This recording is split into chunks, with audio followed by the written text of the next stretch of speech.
How to use weather command in Minecraft. So first, just simply click on escape, then click on open to LAN and make sure that allow commands is turned on. And if you're on survival, after you've turned this on, just simply click on start LAN world here at the bottom.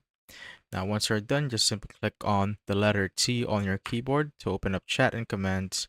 And now what we need to do is simply type in weather, just like so. And there are three options to pick from, which are clear, rain, and thunder. So let's say I want to make the weather clear. As you can see, it's currently raining. So just type in clear and click on enter and wait for the weather or the rain to be gone like that. And let's say I want to set it now to thunder. Just go back to the commands section and type in weather, thunder, then click on enter.